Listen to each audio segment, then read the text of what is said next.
കർത്താവിൻ്റെ വലിയേറിയ നാമത്തിന് മഹത്വം ഉണ്ടാകട്ടെ. കടന്നു വന്ന എല്ലാവർക്കും ആയി ദൈവത്തെ സ്തുതിക്കുന്നു, നന്ദി പറയുന്നു. നമുക്ക് പ്രാർത്ഥനയോടുകൂടെ ദൈവവചനത്തിലേക്ക് മടങ്ങി വരാം. നമ്മൾ കൃപാവരങ്ങളെ കുറിച്ചാണ് പഠിച്ചുകൊണ്ടിരുന്നത്, gift of the holy spirit. കൃപാവരങ്ങളുടെ പഠനത്തിൽ അത് നമ്മൾ ഓർത്തു വളരെ വാദകോലാഹലങ്ങൾക്കിടയാക്കിയതും വിശുദ്ധന്മാരെ തെറ്റിച്ചു കളയുന്നതുമായ, പ്രത്യേകിച്ച് ഈ കാലങ്ങളിലും കഴിഞ്ഞ കാലങ്ങളിലും, ഈ കാലങ്ങളിൽ അത് വളരെ വർദ്ധിച്ചു ഒരു വിഷയമാണ് കൃപാവരം എന്ന വിഷയം, gift of the holy spirit. വളരെ സൂക്ഷ്മതയോടെ പഠിക്കുന്നില്ലെങ്കിൽ നമ്മൾ തെറ്റിപ്പോകാൻ സാധ്യതയുണ്ട്. പൗലോസ് കൊരിന്ത്യർ ലേഖനത്തിൽ എഴുതുമ്പോൾ നമ്മൾ വായിച്ചു, കൃപാവരങ്ങളെക്കുറിച്ച് നിങ്ങൾ അറിവില്ലാത്തവരായിരിക്കരുത് എന്ന് പറഞ്ഞാൽ അറിയണം. It's a reminder and a warning. നമുക്കൊരു മുന്നറിയിപ്പും നമുക്കൊരു വാണിംഗ് കൂടെയാണ് ആ വാക്യം. വാസ്തവത്തിൽ അറിവില്ലാതിരിക്കരുത്. തെറ്റിപ്പോകുന്നത് അറിവില്ലായ്മ കൊണ്ടാണ്. നമുക്ക് ആ സത്യം മനസ്സിലായാൽ അത് തെറ്റിപ്പോകാനായിട്ട് സാധിക്കില്ല. അറിവില്ലായ്മ കൊണ്ടാണ് തെറ്റിപ്പോകുന്നത്. എനിക്ക് തോന്നുന്നു ബൈബിൾ സ്റ്റഡിയിൽ നമുക്ക് ഏറ്റവും അധികം സംശയം ഉളവാക്കുന്നൊരു വിഷയവും ഈ വിഷയമാണ്. എന്നെ സംബന്ധിച്ച് എൻ്റെ വ്യക്തിപരമായ ജീവിതത്തിൽ, വിശ്വാസ ജീവിതത്തിലേക്ക് വന്ന ശേഷം ഏറ്റവും അധികം സംശയങ്ങളുണ്ടായിരുന്ന ഒരു ഭാഗം ഈ ഭാഗമാണ്. എനിക്ക് മനസ്സിലാക്കാൻ വളരെ ബുദ്ധിമുട്ടും വളരെ പ്രശ്നഗുരുതവുമായിരുന്നു. വളരെ ശാന്തമായുള്ളൊരു പഠനത്തിൻ്റെ ഫലമായിട്ടാണ് ഞാൻ ഒരു കൺവിക്ഷനിലേക്ക് വരുന്നത്. വളരെ തീർത്ത ദൈവനത്തോട് കൂർപ്പെടുത്തി ആ സത്യം പഠിപ്പിക്കത്തക്കവണ്ണം ഒരു കൺവിക്ഷൻ വരാനായിട്ട് ദൈവം എന്നെ ഇടയാക്കിയത്. നമ്മൾ അതുകൊണ്ട് ഈ വിഷയം പഠിച്ചുകൊണ്ടിരിക്കുക. നമ്മൾ ഓർത്തു കൃപാവരങ്ങൾ മൂന്നായിട്ട് തിരിച്ച് പഠിക്കണം എന്നുള്ളത് നമ്മൾ കാണുകയുണ്ടായി. ആ ഭാഗമൊക്കെ നമ്മൾ ചിന്തിച്ചതാണ്. നമുക്ക് ഈ കൃപാവരങ്ങളെക്കുറിച്ച് എല്ലാം കൂടെ നമ്മൾ അങ്ങനെയൊക്കെ പഠിച്ചാലൊന്നും മനസ്സിലാകത്തില്ല. വളരെ വ്യക്തമായിട്ട് ചില വിഷയങ്ങൾ നമ്മൾ ഡിവൈഡ് ചെയ്ത് വേർതിരിച്ച് പഠിക്കാതെ നമുക്ക് പഠിക്കാനായിട്ട് സാധിക്കില്ല.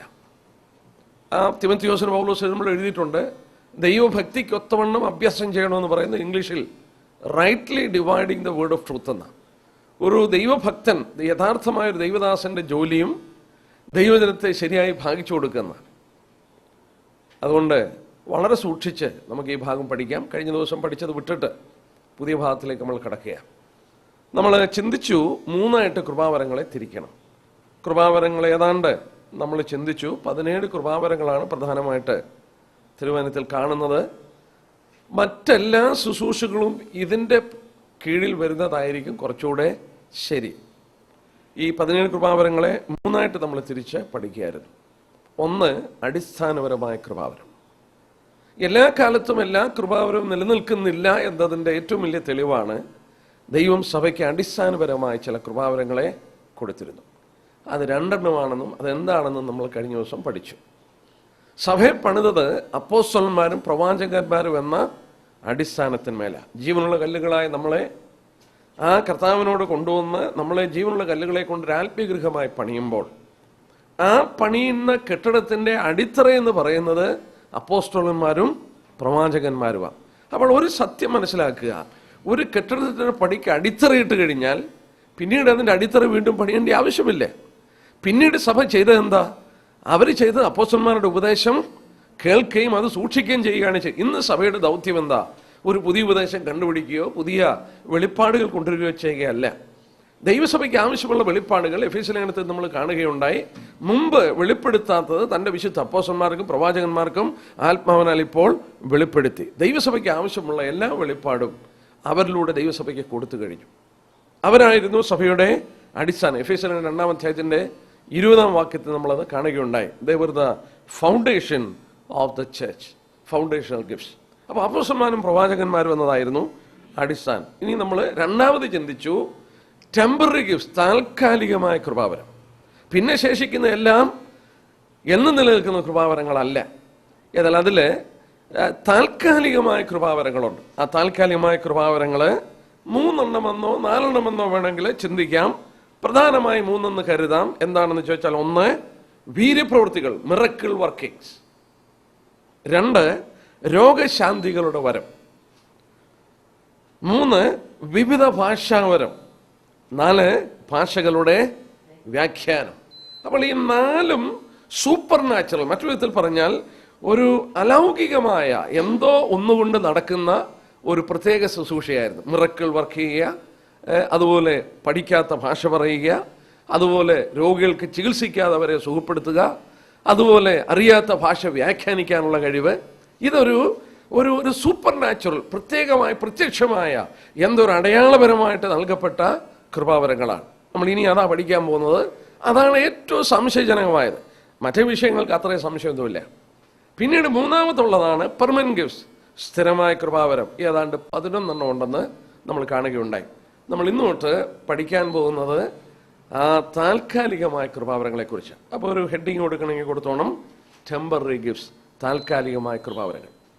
ഞാൻ ഓർപ്പിച്ചു, അത് വളരെ ശാന്തമായി, ഈ ഭാഗം വളരെ ലളിതമായി നിങ്ങൾ ചോദിച്ചതുപോലെ തന്നെ കുറച്ചുകൂടെ സിംപ്ലിഫൈ ചെയ്ത് ആ ഭാഗങ്ങളെ കുറച്ച് താമസിച്ച് എടുത്ത് തീർക്കാൻ സാധിക്കുള്ളെങ്കിലും അങ്ങനെ തന്നെ എടുക്കാമെന്ന് കരുതുകയാണ്. നോക്കുക, ഇതിന് ഒരു പേര് കൊടുക്കുക, സൈൻ ഗിഫ്റ്റ്സ്, അടയാളമായ വരങ്ങൾ. താൽക്കാലിക കൃപാവരങ്ങൾക്ക്, ടെമ്പററി ഗിഫ്റ്റ്സിന് അടയാള വരങ്ങൾ, ദ സൈൻ ഗിഫ്റ്റ്സ് എന്ന് വേണമെങ്കിൽ പേര് കൊടുക്കാം. നമ്മൾ ശ്രദ്ധിച്ചു നോക്കിയാൽ ഈ കൃപാവരങ്ങൾ സഭയുടെ ആരംഭകാലത്ത് അടയാളമായി താൽക്കാലികമായി നൽകപ്പെട്ടതാണ്. They were signs given as a temporary gift.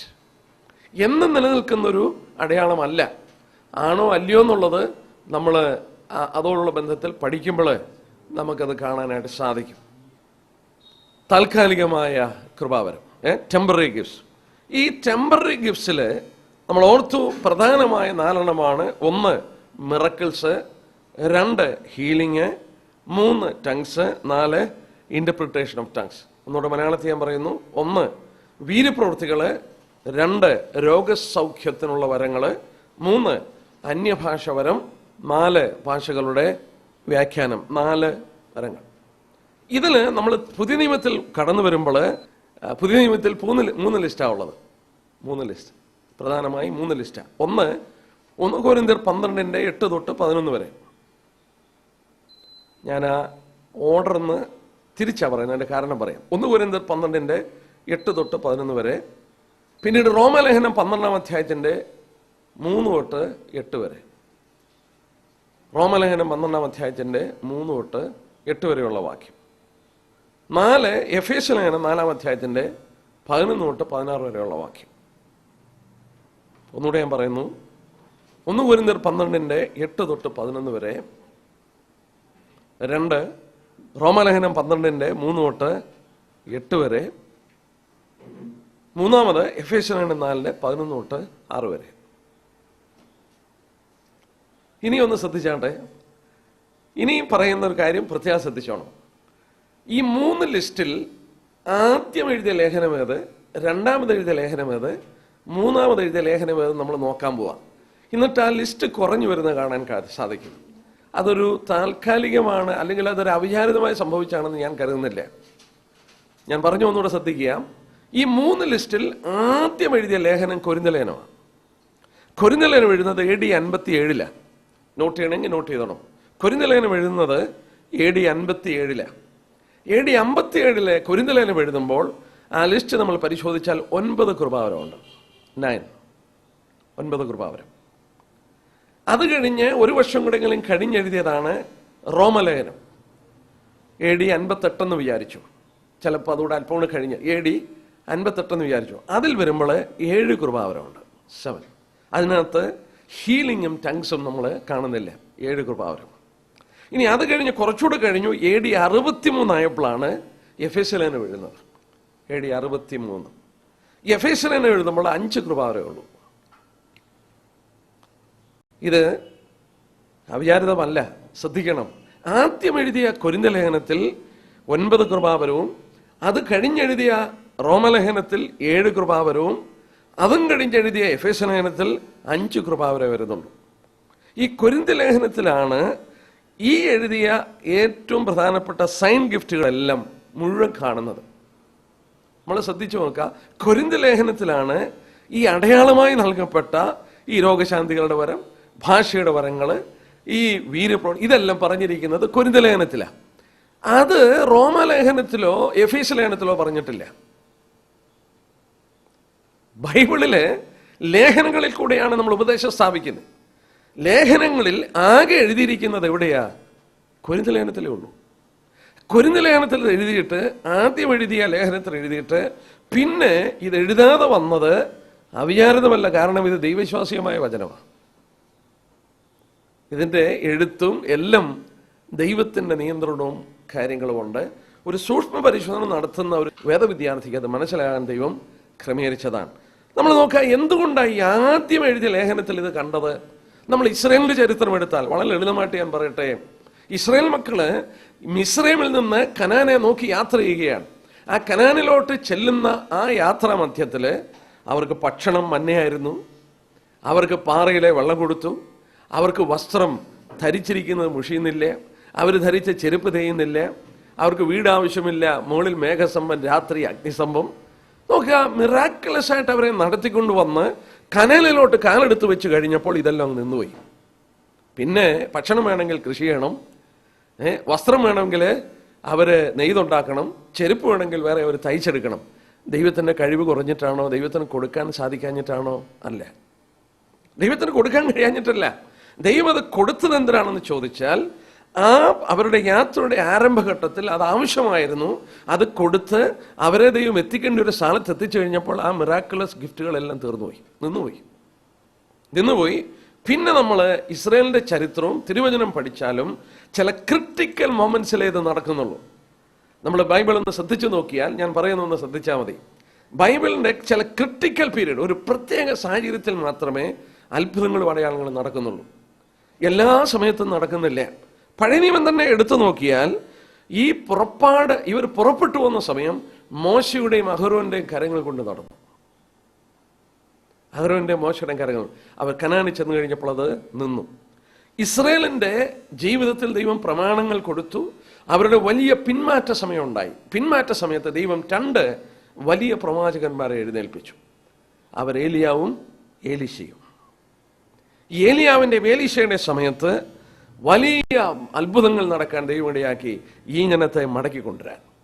3 നമ്മൾ ശ്രദ്ധിച്ചാൽ, സഭയുടെ ആരംഭഘട്ടത്തിൽ, സഭയുടെ പണിയുടെ ആരംഭഘട്ടത്തിൽ കർത്താവായ യേശുക്രിസ്തുവിലൂടെയും ഈ അപ്പോസ്തലന്മാരിലൂടെയും അവരോട് കൂടെ ഏറ്റവും അടുത്ത് നിന്ന വ്യക്തികളിലൂടെ ആരംഭഘട്ടത്തിൽ അത്ഭുതങ്ങളും അടയാളങ്ങളും നടന്നു.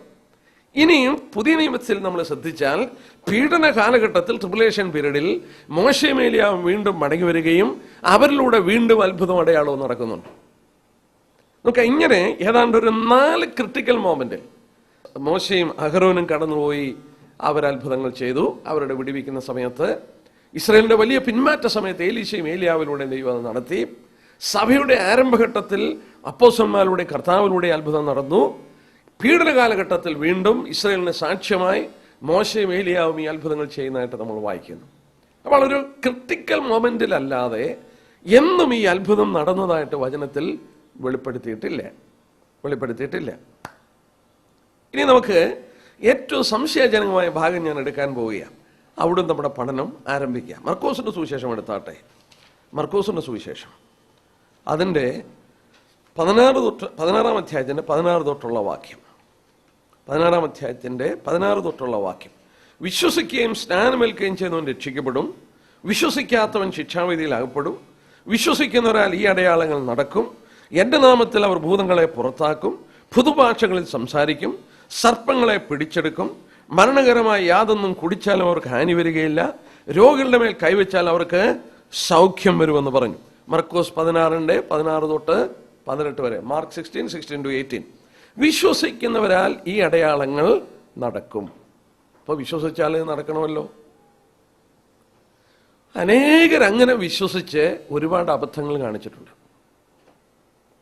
നടന്നൊരു സംഭവം ഞാൻ പറയാം. 1974 അമേരിക്കയിലെ ടെന്നസി എന്ന് പറയുന്ന സ്ഥലത്ത് ഈ സർപ്പങ്ങളെയൊക്കെ പിടിക്കുന്ന ഒരു കൂട്ടരുണ്ട്. യോഗത്തിനകത്ത് പാമ്പിനെ കൊണ്ടിട്ട് അതിനെ പിടിക്കുകയൊക്കെ ചെയ്യും. അങ്ങനെയുള്ളൊരു സഭ, ഇതെല്ലാം ഉണ്ടെന്ന് വിശ്വസിക്കുന്ന ഒരു സഭ അനൗൺസ് ചെയ്തു, പാസ്റ്റർ വിഷം കുടിക്കാൻ പോവാണ്. ഡേറ്റ് ഫിക്സ് ചെയ്തു.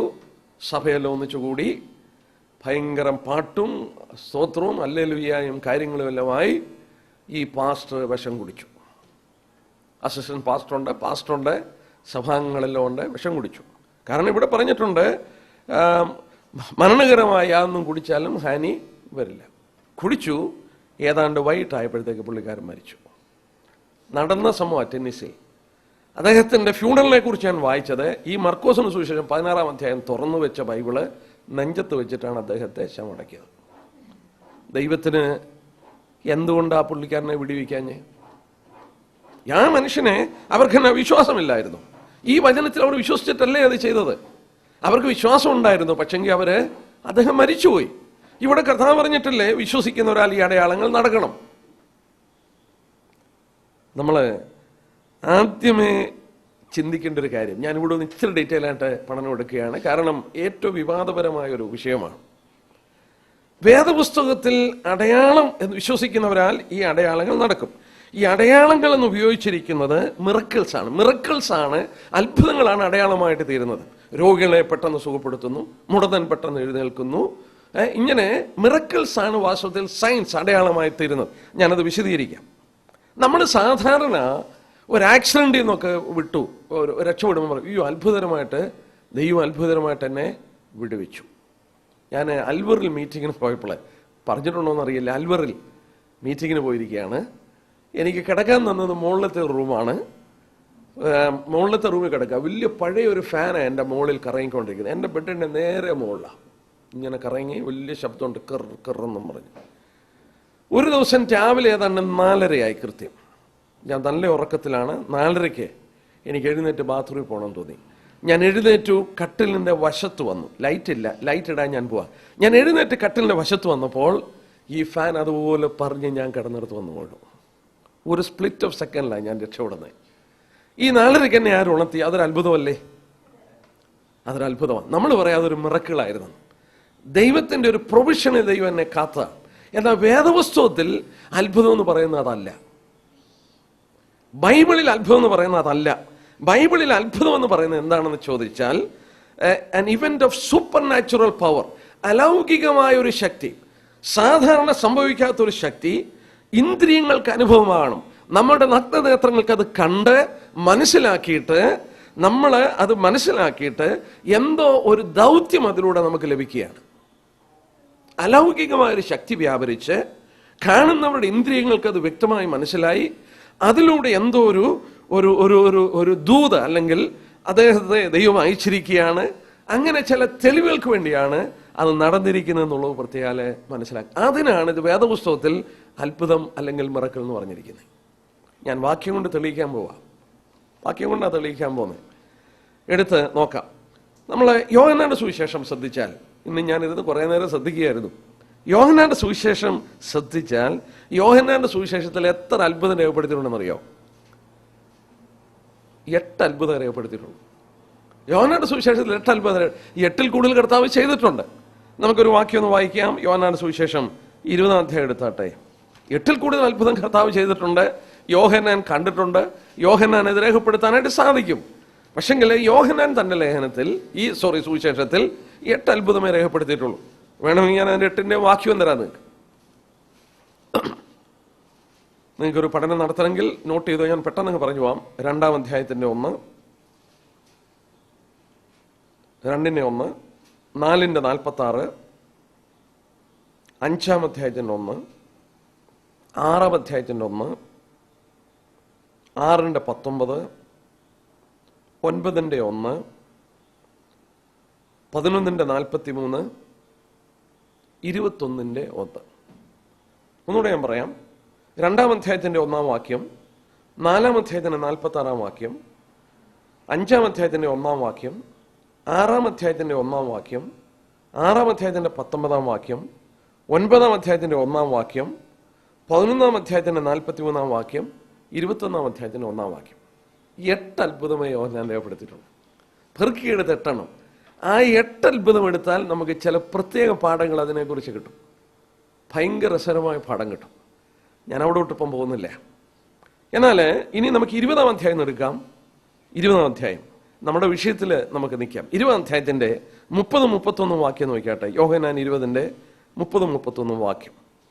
ഈ പുസ്തകത്തിൽ എഴുതിയിരിക്കുന്നതല്ലാതെ മറ്റനേക അടയാളങ്ങളും യേശു തൻ്റെ ശിഷ്യന്മാർ കാണുക ചെയ്തു. അപ്പൊ യോഹന്നാനും അത് കണ്ടിട്ടുണ്ട്. എന്നാൽ യേശു ദൈവപുത്രനായ ക്രിസ്തു എന്ന് നിങ്ങൾ വിശ്വസിക്കേണ്ടതിനും വിശ്വസിച്ചിട്ട് അവന്റെ നാമത്തിൽ നിങ്ങൾക്ക് ജീവൻ ഉണ്ടാകേണ്ടതിനും ഇത് എഴുതിയിരിക്കുന്നു. ഈ 8 രേഖപ്പെടുത്തിയിരിക്കുന്നു. ഇനി നമുക്കത് ഇംഗ്ലീഷ് ഒന്ന് ശ്രദ്ധിച്ചാൽ, ഈ പുസ്തകത്തിൽ എഴുതിയിരിക്കുന്ന അല്ലാതെ മറ്റനേക അടയാളങ്ങൾ, സയൻസ്, മെനി സയൻസ്, മറ്റനേക അടയാളങ്ങൾ, സയൻസ് യേശു ക്രിസ്തു ചെയ്തു. എന്നാൽ താഴത്തെ വാക്യം 31 വാക്യത്തിന്റെ അവസാനം, അവന്റെ നാമത്തിൽ നിങ്ങൾക്ക് ജീവൻ ഉണ്ടാകണം, ഇത് ഈ സയൻസ് എഴുതിയിരിക്കുന്നു. ആ 8 അത്ഭുതങ്ങൾക്ക് കൊടുത്തിരിക്കുന്ന പേര് അടയാളം അല്ലെങ്കിൽ സയൻസ് എന്നാണ്. സയൻസ് എന്നാണ്. നമ്മൾ ആരംഭത്തിൽ തന്നെ പറഞ്ഞെഴുതിയല്ലോ, സൈൻ ഗിഫ്റ്റ് എന്ന്, അടയാളമായ കൃപാവരം. ഇനി വീണ്ടും ശ്രദ്ധിച്ചോണം. നമുക്ക് നോക്കാം, അപ്പോസ്തലപ്രവൃത്തി ചില വാക്യങ്ങൾ നോക്കാം. ഇവിടെ നമ്മൾ ശ്രദ്ധിച്ചു നോക്കിയാൽ 3 പദം ചേർന്ന് വരുന്നത് കാണാൻ സാധിക്കും. 3 പദം. ഭയങ്കര ഒരു നല്ല പഠനമാണ്. ഞാനത് വളരെ ലളിതമായിട്ട് പറയാം. അപ്പോസ്തലപ്രവൃത്തി 2-ാം അധ്യായം എടുത്തേ. 2-ാം അധ്യായത്തിന്റെ 22-ാം വാക്യം. യേശു ക്രിസ്തു നടത്തിയ അത്ഭുതങ്ങളെക്കുറിച്ചാണ് യോഹന്നാൻ രേഖപ്പെടുത്തിയത്. ഇനി 2-ാം അധ്യായത്തിന്റെ 22-ാം വാക്യം നോക്കിയേ. 2-ാം അധ്യായത്തിന്റെ 22-ാം വാക്യം. ഇസ്രായേൽ പുരുഷന്മാരെ, ഈ വചനം കേട്ടുകൊള്ളുവിൻ. നിങ്ങൾ തന്നെ അറിയും പോലെ ദൈവം അവനെ കൊണ്ട് നിങ്ങളുടെ നടുവിൽ ചെയ്യിച്ച ശക്തികളും അത്ഭുതങ്ങളും അടയാളങ്ങളും കൊണ്ട്, അടിയറിയിട്ടോ, സൂക്ഷിച്ചോ, അല്ലെ വീട്ടിൽ ചെന്ന് നോട്ട് ചെയ്തോണം. അവനെ കൊണ്ട് ചെയ്യിച്ച ശക്തികളും അത്ഭുതങ്ങളും അടയാളങ്ങളും കൊണ്ട് ദൈവം നിങ്ങൾക്ക് കാണിച്ചെന്ന പുരുഷനായ നസറാനായ യേശുവിനെ ദൈവം തന്റെ സ്ഥിരനിർണയത്താലും മുന്നറിവിനാലും ഏൽപ്പിച്ച് നിങ്ങൾ അവനെ അധർമ്മികളുടെ കയ്യിൽ തറപ്പിച്ചു കൊന്നു.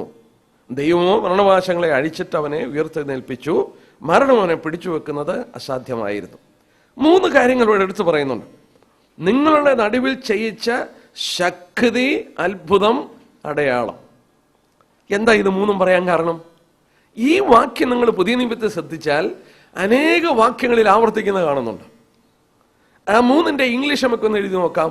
അവിടെ തന്നെ വേണം എഴുതിക്കോ. ഞാൻ അവിടെ തന്നെയൊക്കെ ബൈബിൾ എഴുതി വെക്കും, കാരണം എനിക്ക് പിന്നെ വായിക്കുമ്പോൾ മനസ്സിലാകാൻ. ശക്തി, മിറക്കിൾ. ശക്തി എന്നുള്ളതിന് അവിടെ മിറക്കിൾ എന്നോ പവർ എന്നോ യൂസ് ചെയ്യാം. അത്ഭുതം, വണ്ടർ, വണ്ടർ അടിച്ചു പോവുക, അത്ഭുതം. അടയാളം, അതിന്റെ ഫലമായിട്ട് എന്ത് സംഭവിക്കുന്നു? ഇതൊരു അടയാളം അല്ലെങ്കിൽ ഒരു സൈൻ ആകുന്നു. നോക്കിയോ, പ്രയോഗം നോക്കിയേ. 1-ാമത്, ദൈവം അവനെ കൊണ്ട് നിങ്ങളുടെ ചെയ്യിച്ച ശക്തി. ശക്തി എന്ന് പറയുമ്പോൾ മിറക്കിൾ അല്ലെങ്കിൽ പവർ. എന്താ? It's an supernatural event. അലൗകികമായ എന്തോ ഒരു പ്രവൃത്തി, സാധാരണ കാണാത്തൊരു പ്രവൃത്തി. അതൊരു അത്ഭുതമാണ്, ഒരു മിറക്കിളാണ്. ഫാൻ മോളിൽ നിന്ന് പറഞ്ഞു വീണ് ഞാൻ അവിടെ നിന്ന് രക്ഷപ്പെട്ടതല്ല അത്ഭുതം. അതാരും അതിശയിക്കുകയോ ഒന്നും ചെയ്തില്ല. രാവിലെ അവരോട് പറഞ്ഞു ദൈവം, ഞാൻ പറഞ്ഞു എന്നെ ദൈവം വിടുവിച്ചു. അവർ പറഞ്ഞു എൻ്റെ ബ്രദറിനോടല്ല ഞങ്ങളോടും കാണിച്ച കരുണയാണെന്ന് പറഞ്ഞു. പക്ഷെ അതിനകത്ത് ആരും അത്ഭുതപ്പെട്ടൊന്നുമില്ല. അതൊരു അത്ഭുതമല്ല. എന്നാൽ ഇവിടെ നോക്കണം, കർത്താവ് ചെയ്തത് ഇറ്റ് വാസ് മിറക്കിൾ, ഒരു അത്ഭുതമാണ് ചെയ്യുന്നത്. വെള്ളം വീഞ്ഞാക്കുന്നു, കണ്ണുപൊട്ടനെ സുഖപ്പെടുത്തുന്നു, മരിച്ചു കിടന്ന ലാസറിനെ എഴുന്നേൽപ്പിക്കുന്നു. It's a miracle. ഈ മിറക്കിൾ കണ്ടപ്പോൾ ആളുകൾക്ക് എന്ത് സംഭവിച്ചു? അവർ അത്ഭുതപ്പെട്ടു. They were amazed. അത് അവരുടെ കണ്ണിന് നഗ്നനേത്രങ്ങളൊക്കെ കണ്ട് മനസ്സിലാക്കാനായിട്ട് സാധിച്ചിരുന്നു. അത് പിന്നെന്താ അതുകൊണ്ട് സംഭവിച്ചത്? ഇതൊരു അടയാളമായി മാറി. ഇന്ന് ഈ അത്ഭുതം നടക്കുന്ന വയറ്റിനകത്തെ അസുഖം മാറിയെന്നും തലയ്ക്കകത്തെ വേദന മാറിയെന്നും പറയുമ്പോൾ ഇതാരും കാണുകയോ അത്ഭുതപ്പെടുകയോ ഒന്നും ചെയ്യുന്നില്ല. അത്ഭുതപ്പെടും. മുടന്നുള്ളവൻ എഴുന്നേറ്റ് നടക്കട്ടെ, മരിച്ചവനൊന്ന് എഴുന്നേക്കട്ടെ, കണ്ണുപൊട്ടനൊന്ന് കണ്ണു കാണട്ടെ. അതാ വേദവസ്തുത്തിൽ പറഞ്ഞിരിക്കുന്ന ശക്തി വ്യാപരിച്ച് അത്ഭുതപ്പെട്ടിട്ട് അതൊരടയാളമായിട്ട് മാറുന്നത്. അപ്പൊ ദൈവം ഇതിവിടെ കൊടുത്തതിന്റെ ഉദ്ദേശം ഇതൊരു അത്ഭുതമായി തീർന്നിട്ട് ഇതൊരു അടയാളമായിട്ട് മാറണം. സാമാന്യ ജനത്തിന് അത് മനസ്സിലാകണം. നമുക്കൊന്നുകൂടെ എടുത്തു നോക്കാം. ആ വാക്യം തന്നെ ഒന്നുകൂടെ ഒന്ന് അനലൈസ് ചെയ്യാം. ദൈവം എന്തിനാ ഇത് കൊടുത്തത്? ആ വാക്യത്തിൽ തന്നെയുണ്ട് എന്തിനാ കൊടുത്തത്. പ്രിയപ്പെട്ടവരത് പ്രത്യേകം ശ്രദ്ധിക്കണം. ഇത് ചുമ്മാതെ സുഖപ്പെടുത്താനും ഒന്നുമായിട്ടല്ല കൊടുത്തത്. ദൈവത്തിന് വേണേ അങ്ങനെ വേണേ ചെയ്യാം. പക്ഷെ ഇവിടെ കൊടുത്തതിന്റെ ഉദ്ദേശം എന്താ? അവനെ കൊണ്ട് ചെയ്യിച്ച ശക്തികളാലും അത്ഭുതങ്ങളും അടയാളം കൊണ്ട് ദൈവം നിങ്ങൾക്ക് കാണിച്ചെന്ന പുരുഷനായ നസറേയനായ യേശു. ദൈവം നിങ്ങൾക്ക് കാണിച്ചു തന്നു ഈ 3 കൂട്ടം കാര്യങ്ങൾ കൊണ്ട്. So this was a sign pointing to him that he is the promised messiah. ഇവനാണ് വാഗ്ദത്തം ചെയ്ത മെസ്സിയെന്ന് ദൈവം കാണിച്ചു കൊടുക്കുകയാണ്. ദൈവത്തിന് കാണിച്ചു കൊടുക്കാനായിട്ട് ദൈവം ഉപയോഗിച്ച മാധ്യമമാണ്. അവനിലൂടെ വ്യാപരിച്ച ശക്തി വ്യാപരിച്ച് കണ്ടവർ അത്ഭുതപ്പെട്ട് അവർക്കത് അടയാളമായി മാറി. അപ്പോൾ ആദ്യത്തെ വാക്യം തന്നെ ഓർക്കാം, ശക്തി അല്ലെങ്കിൽ മിറക്കിൾ ഓർ പവർ. ഞാൻ ഓർപ്പിച്ച പോലെ അലൗകികമായ ഒരു ശക്തി, പ്രകൃതി നിയമങ്ങൾക്ക് അപ്പുറമായ ഒരു ശക്തി. ദൈവം പ്രകൃതി നിയമങ്ങൾക്ക് അപ്പുറമായ ഒരു വ്യക്തിയാണ്. മുന്തിരി നട്ട് മുന്തിരിങ്ങ ഉണ്ടായി അതൊക്കെ നമുക്ക് ഇടിച്ച് പിഴിഞ്ഞ് ചാറാക്കി അതൊക്കെ നമുക്ക് വീഞ്ഞാക്കി തീർക്കുക, അതൊരു അത്ഭുതമൊന്നുമല്ല. എന്നാൽ പച്ചവെള്ളത്തെ മുന്തിരി വലിച്ചെടുത്ത് അതിൻ്റെ പ്രോസസ്സിലൂടെ അതൊരു വീഞ്ഞാക്കി തീർക്കുമ്പോൾ അതൊരു സാധാരണ സംഭവമാണ്. എന്നാൽ പച്ചവെള്ളത്തെ നേരിട്ട് കൺമുമ്പിൽ വീഞ്ഞാക്കുക എന്ന് പറഞ്ഞാൽ അതൊരു അത്ഭുതമാണ്. That's A miracle. അതൊരു അത്ഭുതം. അത് സാധാരണ നടക്കാത്തൊരു കാര്യം, ഒരു അലൗകികമായ കാര്യം. ഒരു കാര്യം. 5 അപ്പവും 2 മീനും കർത്താവ് വാഴ്ത്തി നുറുക്കി കൊടുത്തപ്പോൾ 5000 പേര് ഭക്ഷിച്ചു. ഇതൊരു അത്ഭുതമാണ്. എന്താ അതിന്ന് ചെയ്യാത്ത ഉണ്ടെന്ന് പറയുന്നവർ? ഈ അപ്പം എടുത്തൊന്ന് വാഴ്ത്തി നുറുക്കി ആർക്കെല്ലാം എന്നാ കൊടുക്കാത്തേ? എന്തുകൊണ്ടായി വയറ്റിനകത്തെ അസുഖം തലയ്ക്കകത്തെ അസുഖം മാറുന്നെന്ന് പറയുന്നേ? മനുഷ്യനെ കളിപ്പിക്കാനല്ലേ?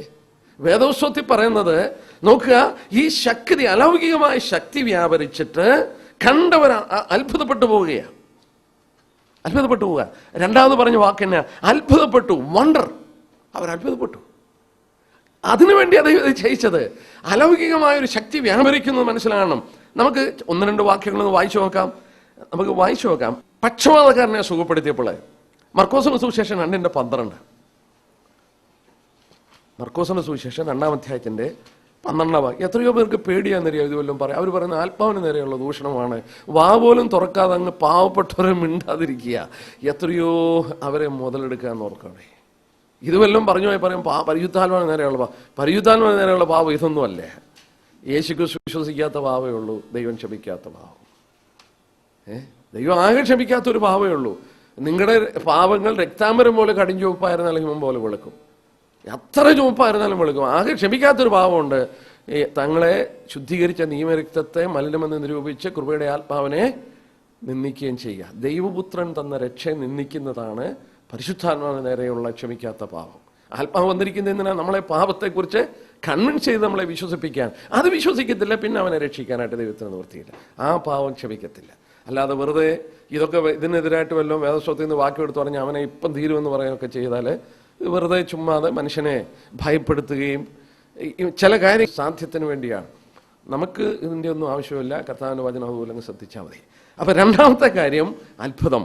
മർക്കോസിന്റെ സുവിശേഷം 2-ാം അധ്യായത്തിന്റെ 12-ാമത്തെ വാക്യം. ആ പക്ഷപാതക്കാരനെ സുഖപ്പെട്ടു. 12-ാം വാക്യം. ഉടനെ അവൻ എഴുന്നേറ്റ് എല്ലാവരും കാണുക പുറപ്പെട്ടു. അത് കൊണ്ട് എല്ലാവരും വിസ്മയിച്ചു. They were amazed. ഇതെന്നാ ഇവിടെ കിടക്കുന്ന പക്ഷപാതക്കാരൻ? They were amazed. അയ്യോ, അവനല്ലോ ഇവിടെ കിടന്നുകൊണ്ടിരുന്നേ. ഇത് അത്ഭുതപ്പെട്ടു പോയി. കർത്താവ് വെള്ളത്തിന്മേൽ നടന്നു വരിക. 6-ാം അധ്യായം എടുത്താട്ടെ, മർക്കോസിന്റെ തന്നെ 6:51. 6-ാം അധ്യായത്തിന്റെ 51-ാമത്തെ വാക്യം. 51-ാമത്തെ വാക്യം. അവിടെ നമ്മൾ ഇങ്ങനെയാ വായിക്കുന്നത്. പിന്നെ അവൻ അവരുടെ അടുക്കൽ ചെന്ന് പടകിൽ കയറി, കാറ്റമർന്നു. അവർ ഉള്ളിൽ അത്യന്തം ഭ്രമിച്ച് ആശ്ചര്യപ്പെട്ടു. അത് ഇംഗ്ലീഷിൽ they were so amazed. ഇതെങ്ങനെ വെള്ളത്തിൽ കൂടെ നടന്നു വന്ന് കാറ്റിനെയൊക്കെ കൽപ്പിച്ചപ്പോൾ ഇതൊക്കെ അങ്ങ് അമർന്നു. they were so amazed. അവർ അത്യന്തം ഭ്രമിച്ച് ആശ്ചര്യപ്പെട്ടു പോയി. കർത്താവിന്റെ പുനരുദ്ധാന ശേഷം മീൻ പിടിക്കാൻ പറഞ്ഞപ്പോൾ ആ കിട്ടിയ ക്യാച്ചിനെ കുറിച്ച് നോക്കിയാൽ ലൂക്കോസ് 5:9. ലൂക്കോസ് 5:9. ലൂക്കോസിന്റെ സുവിശേഷം 5-ാം അധ്യായത്തിന്റെ 9-ാം വാക്യം. 5:9. അവർക്കുണ്ടായ മീൻപിടുത്തത്തിൽ അവനോടുകൂടെയുള്ള എല്ലാവർക്കും സംഭ്രമം പിടിച്ചിരുന്നു. ഇവിടെ നോക്കുക, ഇവരെ കർത്താവ് മീൻ പിടിക്കാൻ പറഞ്ഞപ്പോൾ വലയിറക്കി രാത്രി മുഴുവൻ അധ്വാനിച്ച് കിട്ടാതെ മീൻ പിടിച്ചപ്പോൾ അവിടെ വായിക്കുന്നത് അവർക്ക് സംഭ്രമം പിടിച്ചു. They were astonished. നോക്കുക, നമ്മൾ ഓർത്തു അലൗകികമായ ഒരു ശക്തി വ്യാപരിച്ചു. ആളുകൾ ഇത് കണ്ട് അത്ഭുതപ്പെടുന്നു. മൂന്നാമത്തെ കാര്യം നോക്കാം. എന്താ മൂന്നാമത്? അങ്ങനെ അത്ഭുതപ്പെട്ടുകൊണ്ട് തന്നെ യോഹന്നാന്റെ തന്നെ സുവിശേഷം 6-ാം അധ്യായം എടുക്കാം. യോഹന്നാന്റെ സുവിശേഷം 6-ാം അധ്യായം 14-ാമത്തെ വാക്യം. അവൻ ചെയ്ത അടയാളം ആളുകൾ കണ്ടിട്ട് ലോകത്തിലേക്ക് വരുവാനുള്ള പ്രവാചകൻ ഇവനാകുന്നു സത്യമെന്ന് പറഞ്ഞു. അവൻ ചെയ്ത അടയാളം കണ്ടിട്ട്, അടയാളം നമ്മൾ ഓർത്തു സൈൻ. ഈ സൈൻ കണ്ടിട്ട് നോക്കുക, 5 അപ്പവും 2 മീനും 5000 പേരെ പോഷിപ്പിച്ചപ്പോൾ അവൻ കണ്ട അടയാളം കണ്ടിട്ട് ലോകത്തിലേക്ക് വരാനുള്ള പ്രവാചകൻ ഇവനായിരുന്നു എന്നവർ പറഞ്ഞു. കർത്താവായ യേശുക്രിസ്തു പറഞ്ഞു നോക്കാം. യോഹന്നാന്റെ സുവിശേഷം 14:11 വാക്യം, 14 അധ്യായത്തിന്റെ 11 വാക്യം, 14:11 വാക്യം. ഞാൻ പിതാവിലും പിതാവ് എന്നിലുമെന്ന് എന്നെ വിശ്വസിപ്പീൻ, അല്ലെങ്കിൽ പ്രവൃത്തി നിമിത്തം എന്നിലെ വിശ്വസിപ്പീൻ. നിങ്ങൾ പ്രവൃത്തി നിമിത്തം എന്നിലെ വിശ്വസിക്കാൻ പറയും. പത്രോസിനെ കുറിച്ച് നമ്മൾ അപ്പോസ്തലപ്രവൃത്തി 9:42 വാക്യം, അപ്പോസ്തലപ്രവൃത്തി 9:42 തബീതയെ എഴുന്നേൽപ്പിച്ച കാര്യമാണ്. അവിടെ വായിക്കുന്നു, ഇത് യോപ്പയിലെങ്ങും പ്രസിദ്ധമായി പലരും കർത്താവിൽ വിശ്വസിച്ചു. പൗലോസ് എലീമാസിനെ കുരുടനാക്കുന്നു. അപ്പോസ്തലപ്രവൃത്തി 13:12 ഈ ഉണ്ടായത് ദേശാധിപതി കണ്ടിട്ട് കർത്താവിന്റെ ഉപദേശത്തിൽ വിസ്മയിച്ച് വിശ്വസിച്ചു. Amazed and believed. അപ്പോൾ ഇവിടെയൊക്കെ നമ്മൾ നോക്കിയേ, ഇവിടെ 3 കാര്യങ്ങളാണ് നടന്നത് അല്ലേ? അലൗകികമായൊരു ശക്തി വ്യാപരിച്ചു, മിറക്കിൾ അല്ലെങ്കിൽ പവർ. അതോട് ചേർന്ന് അവരത് കണ്ട് അത്ഭുതപ്പെട്ടു, അമേസ്ഡ്, അല്ലെങ്കിൽ they were astonished, so amazed. അതിന്റെ ഫലമായിട്ട് അവർക്കിതൊരു അടയാളമായി മാറി. കർത്താവ് തന്നെ പറഞ്ഞു, നിങ്ങൾ എൻ്റെ പ്രവൃത്തി നിമിത്തമെങ്കിലും എന്നിലെ വിശ്വസിക്കാന്ന് പറഞ്ഞു. ഇനി നമുക്കിത് 3 ഈ പറഞ്ഞ 3 വാക്കും അപ്പോസ്തലന്മാരിലും കടന്നു വരും നമുക്ക് കാണുന്നുണ്ട്. 2 കൊരിന്ത്യർ 12:12 നോക്കി. 2 കൊരിന്ത്യർ 12:12 ശ്രദ്ധിക്കുക. ആ വാക്യം വളരെ പ്രാധാന്യമുള്ളതാണ്. 1-2 വാക്യം കൊണ്ട് നോക്കാം. 12 അപ്പോസ്തലന്റെ ലക്ഷണങ്ങൾ പൂർണ്ണ സഹിഷ്ണുതയിലും അടയാളങ്ങളാലും അത്ഭുതങ്ങളാലും വീര്യപ്രവൃത്തികളാലും നിങ്ങളുടെ ഇടയിൽ വെളിപ്പെട്ടു വന്നുവല്ലോ. അപ്പോസ്തലനാണെന്നുള്ളത് തെളിഞ്ഞു വന്നത് എങ്ങനെയാ? അവിടെ നോക്കിയേ, അപ്പോസ്തലനാണെന്നുള്ളതിന്റെ തെളിവ് എങ്ങനെയാ? ഈ 3 കൂട്ടം കാര്യമുണ്ട്. അത്ഭുതങ്ങളാലും വീര്യപ്രവൃത്തികളാലും അടയാളങ്ങളാലും നിങ്ങളുടെ ഇടയിൽ തെളിഞ്ഞു വന്നു. കർത്താവായ യേശുക്രിസ്തുവിനെ പിതാവ് അയച്ചതാണ്, അവർക്ക് വാഗ്ദത്തം ചെയ്ത മശീഹയാണെന്ന് അവൻ ചെയ്ത അത്ഭുതവും വണ്ടറും അടയാളവുമായിട്ട് തീർന്നു. ഇവിടെ വായിക്കുന്നു, അപ്പോസ്തലന്റെ ലക്ഷണങ്ങൾ സഹിഷ്ണുതയിലും അടയാളങ്ങളാലും അത്ഭുതങ്ങളാലും വീര്യപ്രവൃത്തികളാലും നിങ്ങളുടെ ഇടയിൽ വെളിപ്പെട്ടു വന്നു. ഒരു വാക്യം കൂടെ, റോമലേഖനം 15:18-19 വാക്യം. റോമൻസ് ചാപ്റ്റർ 15, 15 അധ്യായം. റോമലേഖനം 15 അധ്യായത്തിന്റെ 18-19 വാക്യം. 18-19 റോമൻസ് 15:18-19. ക്രിസ്തു ഞാൻ മുഖാന്തരം ജാതികളുടെ അനുസരണത്തിനായി വചനത്താലും പ്രവൃത്തിയാലും അടയാളങ്ങളുടെയും അത്ഭുതങ്ങളുടെയും ശക്തി കൊണ്ടും പരിശുദ്ധാത്മാവിന്റെ ശക്തി കൊണ്ടും പ്രവർത്തിച്ചതല്ലാതെ മറ്റൊന്നും മിണ്ടുവാൻ ഞാൻ തുനികയില്ല. അങ്ങനെ ഞാൻ യെരുശലേം മുതൽ ഇല്ലുരിയ ദേശത്തോളം ചുറ്റി സഞ്ചരിച്ച് ക്രിസ്തുവിന്റെ സുവിശേഷ ഘോഷണം പൂരിപ്പിച്ചിരിക്കുന്നു. ആ 18 വാക്യം നോക്കിയേ. 18 വാക്യത്തിൽ വിത്ത് science and wonder and miracle, ആ അടയാളത്താലും അത്ഭുതത്താലും ശക്തിയാലും ആ 3 കൂട്ടം കാര്യം അവിടെയും പറയുന്നുണ്ട്. അപ്പൊ നോക്കുക, ഈ 3 കൂട്ടം കാര്യങ്ങൾ അവിടെ വരുന്നത് ഒരു പ്രത്യേക ഒരു ഉദ്ദേശത്തോടു കൂടെ ആയിരുന്നു എന്നുള്ളത് നോക്കുക. ഇനി നമുക്കൊന്ന് പഠിച്ചു നോക്കാം, എന്തിനാണ് ഈ അടയാളങ്ങൾ കൊടുത്തത്? നമ്മളിപ്പം പഠിച്ചു. അത് പഴയ നിയമത്തിൽ മോശ, നമ്മൾ ഓർത്തു, പഴയ നിയമത്തിൽ ഒരു ക്രിട്ടിക്കൽ സ്റ്റേജിലാണ് ഈ അത്ഭുതങ്ങൾ നടക്കുന്നത്. മോശ ദൈവം ഇസ്രായേൽ മക്കളുടെ അടുക്കലോട്ട് പറഞ്ഞയക്കുക. പുറപ്പാട് ദിവസം 4 അധ്യായം എടുക്കാം. 4 അധ്യായം, പുറപ്പാട് ദിവസം 4 അധ്യായം, അതിൻ്റെ 1 വാക്യം. അതിന് മോശ, അവർ എന്നെ വിശ്വസിക്കാതെയും എൻ്റെ വാക്ക് കേൾക്കാതെയും യഹോവൻ നിന്നെ പ്രത്യക്ഷമായിട്ടില്ല എന്ന് പറയുകയും എന്ന് ഉത്തരം പറഞ്ഞു. ദൈവം അതിന് കൊടുത്ത മറുപടിയാണ്. താഴോട്ട് വായിക്കാം. യഹോവനോട് നിന്റെ കയ്യിലിരിക്കുന്നത് എന്തെന്ന് ചോദിച്ചു. ഒരു വടിയെന്ന് അവൻ പറഞ്ഞു. അത് നിലത്തിടുക എന്ന് കൽപ്പിച്ചു. അവൻ നിലത്തിട്ടു, അതൊരു സർപ്പമായി തീർന്നു. മോശ അതിനെ കണ്ട് ഓടിപ്പോയി. യഹോവ മോശയോട് നിന്റെ കൈ നീട്ടി അതിനെ വാലിൽ പിടിക്കുക എന്ന് പറഞ്ഞു. അവൻ കൈ നീട്ടി അതിനെ പിടിച്ചു, അത് അവന്റെ കയ്യിൽ വടിയായി തീർന്നു. ഇത് അബ്രഹാമിന്റെ ദൈവവും ഇസാക്കിന്റെ ദൈവവും യാക്കോബിന്റെ ദൈവമായ അവരുടെ പിതാക്കന്മാരുടെ ദൈവമായ യഹോവ നിനക്ക് പ്രത്യക്ഷനായി എന്ന് അവർ വിശ്വസിക്കേണ്ടതിനാകുന്നു. ഇത് നോക്ക്, അതിന്റെ 5 വാക്യം നോക്കിയാട്ടെ. ഇത് അബ്രഹാമിന്റെ ദൈവവും ഇസാക്കിന്റെ ദൈവവും യാക്കോബിന്റെ ദൈവവുമായി അവരുടെ പിതാക്കന്മാരുടെ ദൈവമായ യഹോവ നിനക്ക് പ്രത്യക്ഷമായി എന്ന് അവർ വിശ്വസിക്കേണ്ടതിനാകുന്നു. യഹോവ പിന്നെ അവനോട് നിന്റെ കൈ മാർവിടത്തിലിടുക എന്ന് കൽപ്പിച്ചു. അവൻ കൈ മാർവിടത്തിലിട്ടു, പുറത്തെടുത്തപ്പോൾ കൈ ഹിമം പോലെ വെളുത്ത് കുഷ്ഠമായി കണ്ടു. നിന്റെ കൈ വീണ്ടും മാർവിടത്തിലിടുക എന്ന് കൽപ്പിച്ചു. അവൻ കൈ വീണ്ടും മാർവിടത്തിലിട്ടു, മാർവിടത്തിൽ നിന്ന് പുറത്തെടുത്തപ്പോൾ അത് വീണ്ടും അവന്റെ മറ്റേ മാംസം പോലെയായി കണ്ടു. എന്നാൽ അവർ വിശ്വസിക്കാതെയും ആദ്യത്തെ അടയാളം അനുസരിക്കാതെയും ഇരുന്നാൽ അവൻ പിന്നത്തെ അടയാളം വിശ്വസിക്കും. ഈ രണ്ടടയാളങ്ങളും അവർ വിശ്വസിക്കാതെയും നിന്റെ വാക്ക് കേൾക്കാതെയും ഇരുന്നാൽ നീ നദിയിലെ വെള്ളം കോരി ഉണങ്ങിയ നിലത്തൊഴിക്കണം. നദിയിൽ നിന്ന് കോരിയ വെള്ളം ഉണങ്ങിയ നിലത്ത് രക്തമായി തീരും. ഇവിടെയൊക്കെ വായിച്ചപ്പോൾ ശ്രദ്ധിച്ചോ, എന്തിനാ ദൈവം മോശയ്ക്ക് അടയാളം കൊടുത്തത്? അവനെ വിശ്വസിപ്പാൻ. ഇത് അവർക്കൊരു അടയാളമായിരിക്കും. അബ്രഹാമിന്റെ, ഇസാക്കിന്റെ, യാക്കോബിന്റെ ദൈവമാണ് നിന്നെ അവരുടെ അടുക്കൽ അയച്ചെന്നുള്ളതിന്റെ അടയാളമാണ്. മോശയല്ലാതെ അവിടെ ചെന്ന് പാമ്പിനെ വടിയാക്കുകയും അത് ചെയ്യുകയും ചെയ്ത് എന്തെങ്കിലും ഒരു എന്റർടൈൻമെന്റോ അല്ലെങ്കിൽ കാര്യങ്ങൾക്ക് വേണ്ടിയല്ല. അവർക്കൊരു അടയാളം. ദൈവം അവന് പ്രത്യക്ഷപ്പെട്ട് ദൈവം അവനെ അയച്ചു എന്നുള്ളത് അടയാളമായിട്ട് കൊടുത്തതാണ്. നോക്കുക, വചനത്തെ നമ്മൾ ശ്രദ്ധിച്ചാലും ഇതാണ് പുതിയ നിയമസഭയുടെ ആരംഭഘട്ടത്തിൽ നടന്നത്. ഇനി നമുക്ക് മർക്കോസിലേക്ക് കടന്നു വരാം. നമ്മൾ വായിച്ച മർക്കോസിന്റെ സുവിശേഷം ഉണ്ടല്ലോ, ആദ്യം എടുത്ത് വായിച്ച വേദഭാഗം, അവിടേക്കൊന്ന് വന്നാട്ടെ. ദൈവം പ്രവർത്തിച്ച് ഇതൊരടയാളമായി തീരുകയാണ്. മർക്കോസിന്റെ സുവിശേഷം 16-ാം അധ്യായത്തിന്റെ വിശ്വസിക്കുന്നവരാൽ ഈ അടയാളങ്ങൾ നടക്കും. അതിന്റെ 20-ാമത്തെ വാക്യം ഒന്ന് വായിച്ചു നോക്കാം. അതിന്റെ 20-ാമത്തെ വാക്യം, 16-ന്റെ 20-ാമത്തെ വാക്യം. അവർ പുറപ്പെട്ടു എല്ലായിടത്തും പ്രസംഗിച്ചു, കർത്താവ് അവരോടുകൂടെ പ്രവർത്തിച്ചും അവരാൽ നടന്ന അടയാളങ്ങളാൽ വചനത്തെ ഉറപ്പിച്ചും പോന്നു. കണ്ടോ? Confirming the word with signs following. അവർ ചെയ്ത അടയാളങ്ങൾ കൊണ്ട് വചനത്തെ എന്തോ ചെയ്യുകയായിരുന്നു? ഉറപ്പിച്ചു പോരുകയായിരുന്നു. It was confirming. And they went forth and preached everywhere, and the Lord working with them and confirming the work with signs following. അവർ ചെയ്ത അടയാളങ്ങൾ കൊണ്ട് വചനത്തെ ഉറപ്പിച്ചു പോരുകയാണ്. അപ്പോൾ ഈ അടയാളങ്ങൾ നടന്നത് എന്തിനാ? ശിഷ്യന്മാർ വചനത്തെ ഉറപ്പിക്കാൻ ദൈവരോടുകൂടെ പ്രവർത്തിക്കുകയാണ്. മോശയ്ക്ക് എന്തിനാ അടയാളം കൊടുത്തത്? നിന്നെ അബ്രഹാമിന്റെ, ഇസാക്കിന്റെ, യാക്കോബിന്റെ ദൈവമാണ് അയച്ചതെന്ന് അറിയാൻ വേണ്ടിയാണ്. അപ്പോൾ പുതിയ നിയമത്തിൽ നമ്മൾ ഓർത്തു, ഇത് സൈൻ ഗിഫ്റ്റാണ്, അടയാളമായി നൽകപ്പെട്ടതാണ്, അടയാളമായി നൽകപ്പെട്ടതാണ്. ഇനി നമുക്ക് 16-ാം അധ്യായം എടുക്കാം. 16-ാം അധ്യായം ഇത്രയും മനസ്സിൽ വെച്ചുകൊണ്ടാണ് 16-ാം അധ്യായം, മർക്കോസിന് സുവിശേഷം 16-ാം അധ്യായത്തിന്റെ ആദ്യ ഭാഗം നമുക്കൊന്ന് വായിച്ചു നോക്കാം. വളരെ ശ്രദ്ധിക്കുക. വിശ്വസിക്കുകയും 16-ാം വാക്യം, വിശ്വസിക്കുകയും സ്നാനമേൽക്കഞ്ഞ് രക്ഷിക്കപ്പെടും, വിശ്വസിക്കാത്തവൻ ശിക്ഷാവിധിയിലാകപ്പെടും, വിശ്വസിക്കുന്നവരാൽ ഈ അടയാളങ്ങൾ നടക്കും.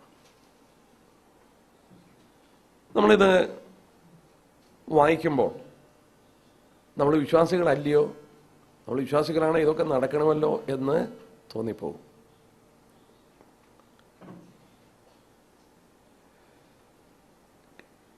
തമിഴ് ബൈബിളില് വിശ്വസിച്ചവരാൽ ഇത് നടക്കും. New Kings James Version Bible ആരുടെയിലും ഉണ്ടെങ്കിൽ അതിൻ്റെ മാർജിനിൽ ഇതിൻ്റെ ഒറിജിനൽ ഭാഷയുടെ ഇത് കൊടുത്തിട്ടുണ്ട്. ആ ലാംഗ്വേജ് ഇങ്ങനെയാണ്, ദോസ് ഹു ഹാവ് ബിലീവ്ഡ്. വിശ്വസിച്ചവരാൽ ഈ അടയാളങ്ങൾ നടക്കും. കർത്താവ് പുനരുത്ഥാനം പ്രാപിച്ച് സ്വർഗത്തിലും ഭൂമിയിലും സകല അധികാരവും എനിക്ക് ലഭിച്ചു, നിങ്ങൾ പുറപ്പെടണം. ശിഷ്യന്മാരെ പറഞ്ഞയക്കുമ്പോൾ കർത്താവ് ഭൂലോകത്തിൻ്റെ അറ്റത്തോളം പോയി സുവിശേഷം പ്രസംഗിക്കാൻ അവരെ ആഹ്വാനം ചെയ്യുമ്പോൾ കർത്താവിൻ്റെ ചുറ്റിലുമായ ശിഷ്യന്മാർ, തന്നിൽ വിശ്വസിച്ച ശിഷ്യന്മാർ നിൽക്കുകയാണ്. ആ ശിഷ്യന്മാരാണ് ഇവിടെ പറഞ്ഞിരിക്കുന്ന വിശ്വസിച്ചവർ. Those who have believed, not those who are going to believe. വിശ്വസിക്കാൻ പോകുന്നവരാൽ നടക്കുമെന്നല്ല പറഞ്ഞത്, വിശ്വസിച്ചവരാൽ നടക്കും. ശ്രദ്ധിച്ചോ അതിന്റെ വ്യത്യാസം? വിശ്വസിച്ചവരാൽ നടക്കും, അല്ലാൽ വിശ്വസിക്കാൻ പോകുന്നവരാലല്ല. അവിടെ ഉപയോഗിച്ചിരിക്കുന്ന ബിലീവ് എന്നുള്ള ആ വാക്ക്, വിശ്വസിച്ചു എന്നുള്ളത് ഗ്രീക്കിൽ ഉപയോഗിച്ചിരിക്കുന്ന ടെൻസ് എയറിസ് ടെൻസ് എന്ന് പറയും. എയറിസ് ടെൻസ് എന്ന് പറഞ്ഞാൽ which refer to a thing that did happen. സംഭവിച്ച ഒന്നിനെയാണ് ആ ടെൻസ് കാണിക്കുന്നത്. ആ ടെൻസിൽ this refers to those who have believed. വിശ്വസിച്ചവരെയാണ് ഈ വാക്യം കാണിക്കുന്നത്, വിശ്വസിക്കാൻ പോകുന്നവരെ അല്ല. അതുകൊണ്ടാണ് ന്യൂ കിങ്സ് ജെയിംസ് വേർഷന്റെ മാർജിനിൽ അതിന്റെ ഒറിജിനൽ ലാംഗ്വേജിന്റെ മീനിങ് കൊടുത്തത് ദോസ് ഹു ഹാവ് ബിലീവ്ഡ്, വിശ്വസിച്ചവർ. എന്നെ പ്രിയപ്പെട്ടവരെ, എന്തൊരു കൺഫ്യൂഷനാണ് ഉണ്ടാക്കുന്നത്. വിശ്വസിക്കാൻ പോകുന്നവരാൽ നടക്കുമെന്നല്ല പറഞ്ഞത്. നമുക്കതിൻ്റെ തെളിവ് പിന്നീട് പറയാം. നോക്കുക, ഈ വാക്യം വിശ്വസിച്ചൊരാൾ നടക്കുമെന്ന് പറഞ്ഞാൽ അപ്പോസ്തലന്മാരാ. ഇനിയും അതിൻ്റെ 20-ാം വാക്യം ചേർത്തൊന്ന് വായിച്ചേ. 20-ാം വാക്യം ചേർത്ത് വായിച്ചേ. അവർ പുറപ്പെട്ടു. ആരാ അവര്? ശിഷ്യന്മാർ. ഈ വിശ്വസിച്ചവരാ. അവർ പുറപ്പെട്ടു, എല്ലായിടത്തും പ്രസംഗിച്ചു, കർത്താവ് അവരോടുകൂടെ പ്രവർത്തിച്ചും അവരാൽ നടന്ന അടയാളങ്ങളാൽ വചനത്തെ ഉറപ്പിച്ചു വന്നു. ആരാൽ നടന്ന അടയാളമാണ്? ഈ ശിഷ്യന്മാരാൽ. ഈ വിശ്വസിച്ച കൂട്ടരാൽ നടന്ന അടയാളങ്ങളാൽ വചനത്തെ ഉറപ്പിച്ചു പോന്നു. ഉറപ്പിച്ചു പോന്നു എന്നുള്ളത് ഏത് ടെൻസാ? Continuous tense. ഇനിയും നോക്കിക്കോണം ഭാഷയുടെ പ്രയോഗം. കർത്താവ് 16-ാം വാക്യത്തിൽ 17-ാം വാക്യം വിശ്വസിക്കുന്നവരാൽ അല്ലെങ്കിൽ വിശ്വസിച്ചവരാൽ ഇത് നടക്കും എന്നുപയോഗിക്കുന്നു. അവരാൽ നടന്ന വചനത്താൽ വചനത്തെ ഉറപ്പിച്ചു പോന്നു. Continuous tense. ഇനി നമുക്ക് ഉറപ്പിച്ചു പോരുകയാണ്. നമ്മൾ ഓർത്തു വചനം. ഇനി എബ്രായലേഖനം 2-ാം അധ്യായം എടുത്തേ. എബ്രായലേഖനം 2-ാം അധ്യായം. വിശ്വസിച്ചവരാൽ നടക്കും. ഒന്നുകൂടെ ശ്രദ്ധിച്ചോണം. വിശ്വസിച്ചവരാൽ നടക്കും, അവരാൽ നടന്ന അടയാളങ്ങൾ വചനത്തെ ഉറപ്പിച്ചു പോന്നു. എബ്രായലേഖനം 2-ാം അധ്യായം എടുത്തേ. Hebrews chapter 2. നമുക്ക് ആ ഭാഷാപ്രയോഗം തന്നെ ഒന്ന് ശ്രദ്ധിച്ചു നോക്കാം. എബ്രായലേഖനം 2-ാം അധ്യായം. എബ്രായലേഖനം 2-ാം അധ്യായം. അതിൻ്റെ ഒന്നുതൊട്ടുള്ള വാക്യം ഞാൻ വായിക്കുന്നത് ശാന്തമായിട്ടൊന്ന് ശ്രദ്ധിച്ചോണം. അതുകൊണ്ട് നാം വല്ലപ്പോഴും ഒഴുകി പോകാതിരിക്കേണ്ടതിന് കേട്ടതധികം ശ്രദ്ധയോടെ കരുതിക്കൊള്ളാൻ ആവശ്യമാകുന്നു. ദൂതൻ മുഖാന്തരം അരുളി ചെയ്ത വചനം സ്ഥിരമായിരിക്കുകയും ഓരോരോ ലംഘനത്തിനും അനുസരണക്കേട് ന്യായമായ പ്രതിഫലം ലഭിക്കുകയും ചെയ്തു എങ്കിൽ, 3-ാം വാക്യം തുടങ്ങി, കർത്താവ് താൻ പറഞ്ഞു തുടങ്ങിയതും ദൈവം അടയാളങ്ങളാലും അത്ഭുതങ്ങളാലും വിവിധ വീര്യപ്രവൃത്തികളാലും തന്റെ ഇഷ്ടപ്രകാരം പരിശുദ്ധാത്മാവിനെ നൽകിക്കൊണ്ടും സാക്ഷി നിന്നതും കേട്ടവർ നമുക്ക് ഉറപ്പിച്ചു തന്നതുമായ ഇത്ര വലിയ രക്ഷ നാം ഗണ്യമാക്കാതെ പോയാൽ എങ്ങനെ തെറ്റി ഒഴിയും? ആരാ ഉറപ്പിച്ചെന്നേ? കേട്ടവർ. ആരായി കേട്ടവർ? കർത്താവ് പറഞ്ഞത് ശിഷ്യന്മാർ. ഇനി ഒന്ന് ശ്രദ്ധിച്ചു നോക്കിയേ. വിശ്വസിച്ചവരാൽ ഈ അടയാളങ്ങൾ നടക്കും. 20-ാം വാക്യത്തിൽ അവരാൽ നടന്ന അടയാളങ്ങൾ വചനത്തെ ഉറപ്പിച്ചു പോന്നു. എബ്രായലേഖനത്തിൽ വന്നപ്പോൾ കേട്ടവർ നമുക്ക് ഉറപ്പിച്ച് തന്നു. ആ ഉറപ്പിച്ചു തരാൻ എന്തോ ആവശ്യമായിരുന്നു? അടയാളങ്ങളും അത്ഭുതങ്ങളും ആവശ്യമായിരുന്നു. ഈ ഭാഗം ഒന്നുകൂടെ ഒന്ന് ശ്രദ്ധിച്ചാട്ടെ. ഇവിടെ 1, 2, 3 എന്ന് നിങ്ങൾ എഴുതിയാൽ നന്നായിരിക്കും. ഞാൻ ആ 3-ാം വാക്യത്തിൽ എങ്കിൽ കഴിഞ്ഞ് 1 ഇട്ടു. കർത്താവ് താൻ പറഞ്ഞു തുടങ്ങി. ഫസ്റ്റ് ന്യൂ ടെസ്റ്റ്മെന്റിന്റെ ആരംഭം കർത്താവ് പറഞ്ഞു തുടങ്ങി. ഫസ്റ്റ് 2, 4-ാം വാക്യമാണ് ഞാനിട്ട്. കേട്ടവർ നമുക്ക് ഉറപ്പിച്ചു തന്നു. സെക്കൻഡ്. ഇംഗ്ലീഷ് അത് വായിക്കുമ്പോൾ നമ്മൾ മലയാളത്തിൽ നിന്ന് അല്പം വിഭിന്നമായിട്ട് നമുക്ക് കാണാൻ സാധിക്കും. 3, ദൈവം 3-ാം വാക്യത്തിന്റെ 2-ാം ഭാഗം, ദൈവം അടയാളങ്ങളാലും അത്ഭുതങ്ങളാലും വിവിധ വീര്യപ്രവൃത്തികളാലും തന്റെ ഇഷ്ടപ്രകാരം പരിശുദ്ധാത്മാവിനെ നൽകിക്കൊണ്ട് സാക്ഷി നിന്നു. ഞാൻ ഇംഗ്ലീഷ് അത് വായിക്കാം. How shall we escape if we neglect so great salvation which at first began to be spoken by the Lord and was confirmed unto us by them that heard him.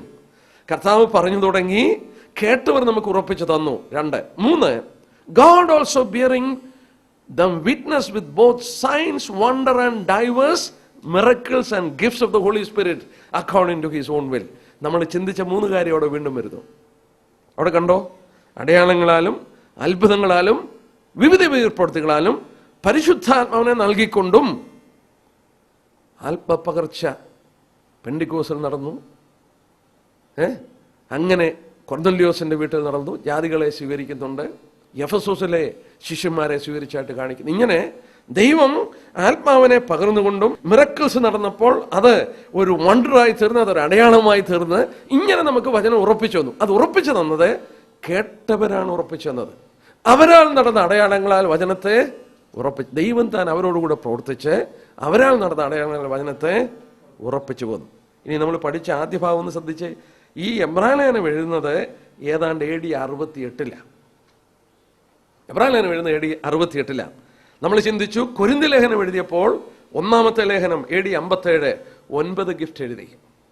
അത് കഴിഞ്ഞ് എഴുതിയ റോമലേഖനത്തിൽ 7 gift എഴുതി. അത് കഴിഞ്ഞ് എഴുതിയ എഫേസ്യ ലേഖനത്തിൽ 5 gift എഴുതി.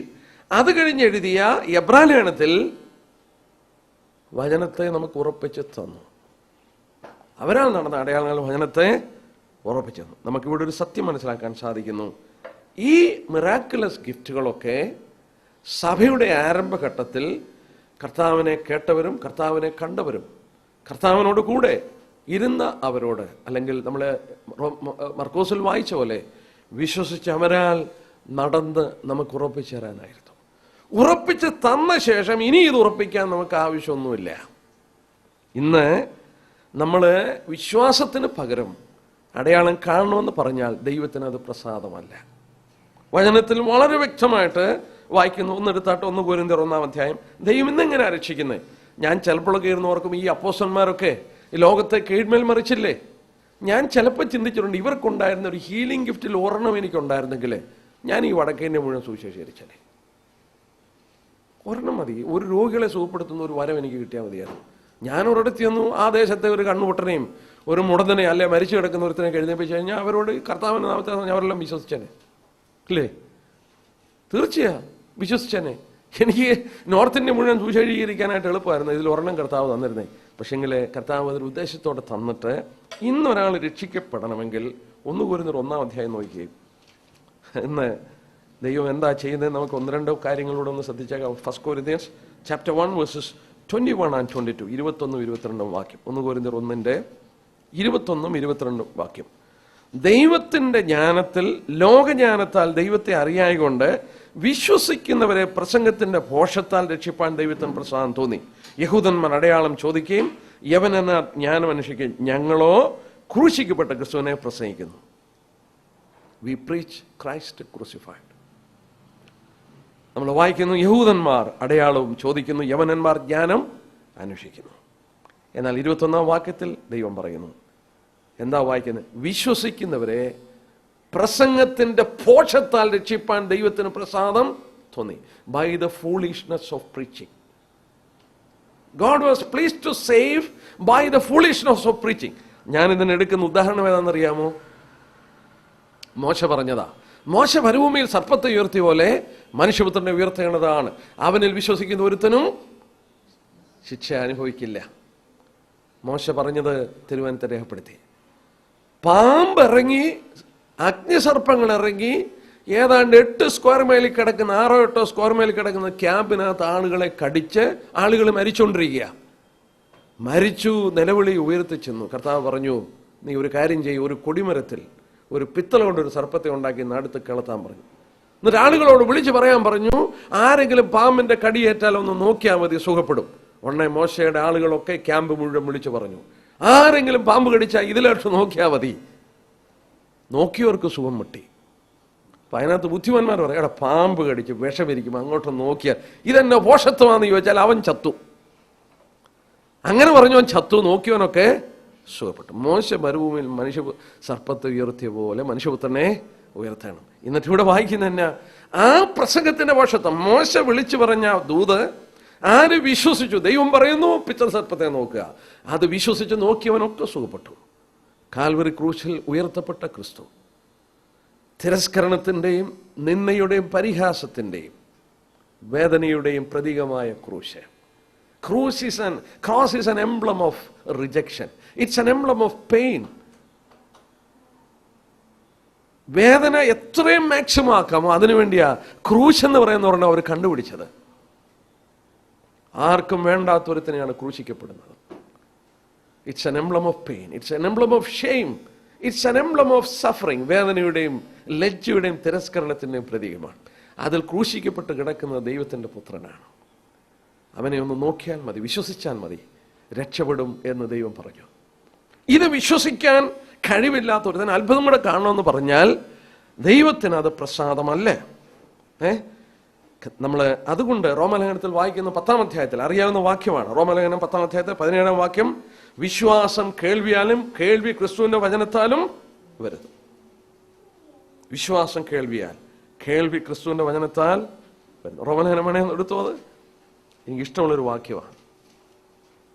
നമ്മൾ പ്രസംഗിക്കുകയൊക്കെ ചെയ്യുമ്പോൾ രക്ഷിക്കപ്പെട്ടൊക്കെ ആളുകൾ വരുന്ന കാണുമ്പോൾ വാസ്തവത്തിലെ സന്തോഷിപ്പാനായിട്ട് സാധിക്കും. 10-ാം അധ്യായത്തിന്റെ 11-ാം വാക്യം നോക്കിയാട്ടെ.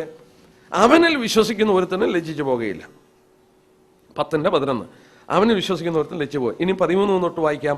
കർത്താവിന്റെ നാമത്തെ വിളിച്ചപേക്ഷിക്കുന്ന ഏവനും രക്ഷിക്കപ്പെടുമെന്നുണ്ടല്ലോ. എന്നാൽ അവർ വിശ്വസിക്കാത്തവനെ എങ്ങനെ വിളിച്ചപേക്ഷിക്കും? അവർ കേട്ടിട്ടില്ലാത്തവനെ എങ്ങനെ വിശ്വസിക്കും? പ്രസംഗിക്കുന്നില്ലാതെ എങ്ങനെ കേൾക്കും? ആര് വായിക്കാതെ എങ്ങനെ പ്രസംഗിക്കും? 17-ാം വാക്യം. ആകയാൽ വിശ്വാസം കേൾവിയാലും കേൾവി ക്രിസ്തുവിന്റെ വചനത്താലും വരുന്നു. യെസ്, അയക്കുവാനായിട്ട് കടംപെട്ടവരാണ് സഭ. അയക്കണം. സഭയുടെ ദൗത്യമാണ് അയക്കുക. അവർ പോയി പ്രസംഗിക്കണം. അവർ പ്രസംഗിക്കുമ്പോൾ കേൾക്കും. വിശ്വാസം കേൾവിയാൽ വരുന്നു. നിങ്ങൾ ഭൂലോകത്തിന്റെ അറ്റത്തോളം പോയി എൻ്റെ സാക്ഷികളാകുക. അപ്പോൾ ഇവിടെ നോക്കുക, വിശ്വാസം കേൾവിയാലും കേൾവി ക്രിസ്തുവിന്റെ വചനത്താലും വരികയാണ്. വിശ്വാസത്താലാണ് രക്ഷിക്കപ്പെടുന്നത്. ഇനിയും കർത്താവ് തന്നെ പറഞ്ഞു തന്നെ ലൂക്കോസിന്റെ സുവിശേഷം 11-ാം അധ്യായം നോക്കിക്കാട്ടെ. ഞാൻ ആ വാക്യം കൊണ്ട് ആ ഭാഗത്തോടുള്ള ബന്ധത്തിലൊന്ന് വായിച്ചോട്ടെ. ലൂക്കോസിന്റെ സുവിശേഷം 11-ാം അധ്യായം അതിൻ്റെ 28-ഉം 29-ഉം വാക്യം നോക്കിയേ. 28-ഉം 29-ഉം വാക്യം. ലൂക്കോസിന്റെ സുവിശേഷം 11-ാം അധ്യായത്തിൻ്റെ 29. പുരുഷാരം തീങ്ങിക്കൂടിയപ്പോൾ അവൻ പറഞ്ഞുകൂടി, ഈ തലമുറ ദോഷമുള്ള തലമുറയാവുന്നു, ഇത് അടയാളം അന്വേഷിക്കുന്നു. യോനയുടെ അടയാളമല്ലാതെ അതിൻ്റെ ഒരു അടയാളം ഉണ്ടാകുകയില്ല. യോന നിനവക്കാർക്ക് അടയാളമായിരുന്ന പോലെ മനുഷ്യപുത്രൻ ഈ തലമുറയ്ക്ക് അടയാളമാകും. കർത്താവിനോട് പറഞ്ഞൊരു വാക്യം, ദോഷമുള്ള തലമുറയാണ് അടയാളം അന്വേഷിക്കുന്നത്. എബ്രായർ 11:4 വായിക്കുന്നു. എബ്രായർ 11:4, ദൈവത്തിൻ്റെ അടുക്കൽ വരുന്നവൻ ദൈവമുണ്ടെന്നും തന്നെ അന്വേഷിക്കുന്നവർക്ക് പ്രതിഫലം കൊടുക്കുന്നവനാണെന്നും വിശ്വസിക്കണം. വിശ്വാസത്താൽ അല്ല ദൈവത്തെ പ്രസാദിപ്പിക്കാനായിട്ട് സാധിക്കുകയില്ല. വിശ്വസിക്കണം. ഇന്ന് വിശ്വാസത്തിന് പകരം അത്ഭുതങ്ങളിലൂടെ അടയാളങ്ങളിലൂടെയും വിശ്വസിക്കുകയുള്ളൂ എന്ന് പറഞ്ഞാൽ അത് ദൈവത്തിന് ഒരിക്കലും പ്രസാദമല്ല. യോഹന്നാൻ 4:48 കർത്താവ് അത്ഭുതങ്ങൾ നടത്തി 5000 പേരെ പോഷിപ്പിച്ചു. നിങ്ങൾ അടയാളവും അത്ഭുതങ്ങളും കണ്ടിട്ടില്ലാതെ വിശ്വസിക്കില്ലെന്ന് കർത്താവ് പറയുന്നുണ്ട്. അതൊരു ദോഷകരമായൊരു പ്രവണതയാണ്. നമ്മൾ ദൈവം പറഞ്ഞു അത് വിശ്വസിക്കുക, ദൈവത്തിൽ വിശ്വസിക്കുന്നു. നമ്മൾ ആ ദൈവം പറഞ്ഞത് വിശ്വസിക്കുമ്പോൾ വി ആർ ഹോണറിങ് ഹിം, അവനെ നമ്മൾ ആദരിക്കുകയാണ്. നമ്മുടെ വിശ്വാസം അവിടെ പ്രതിഫലിക്കുകയാണ്. വിശ്വസിക്കുന്നവരെ പ്രസംഗത്തിന്റെ പോഷത്താൽ രക്ഷിപ്പാനായിട്ട് പ്രസാദം തോന്നി. ഞാൻ ഇതുള്ള ബന്ധത്തിൽ ഒരു കാര്യം കൊണ്ട് എടുത്തോട്ടെ. ഒരുപാട് സംശയം ഉളവാക്കുന്ന ഒരു ഭാഗമാണ്. എൻ്റെ മനസ്സിൽ ഒരുപാട് സംശയം വന്നിട്ടുണ്ടത്. എനിക്ക് സംശയം ദൈവം ചിലപ്പം തരുന്നത് മറ്റുള്ളവരെ പഠിപ്പിക്കാനൂടെ ആയിരിക്കാം. യോഹന്നാന്റെ സുവിശേഷം 14-ാം അധ്യായത്തിലെ ഒരു പ്രയോഗമുണ്ട്, ഇതിനെക്കാട്ടി വലിയ അടയാളം നടക്കുമെന്ന് വിശ്വസിക്കുന്നവർ. യോഹന്നാന്റെ സുവിശേഷം 14-ാം അധ്യായത്തിൻ്റെ 12-ാമത്തെ വാക്യം. 14-ന്റെ 12-ാമത്തെ വാക്യം. അവിടെ ആമീൻ ആമീൻ ഞാൻ നിങ്ങളോട് പറയുന്നു, ഞാൻ ചെയ്യുന്ന പ്രവൃത്തി എന്നിൽ വിശ്വസിക്കുന്നവനും ചെയ്യും. 14:12. John's gospel chapter 14:12. John 14:12. Okay. ആമീൻ ആമീൻ ഞാൻ നിങ്ങളോട് പറയുന്നു, ഞാൻ ചെയ്യുന്ന പ്രവൃത്തി എന്നിൽ വിശ്വസിക്കുന്നവനും ചെയ്യും. ഞാൻ പിതാവിൻ്റെ അടുക്കൽ പോകുന്നതുകൊണ്ട് അതിലും വലിയത് അവൻ ചെയ്യും. അപ്പോൾ പലരുടെയും വിശ്വാസം പലരുടെയും വിശ്വാസം എന്നാണെന്നറിയാമോ?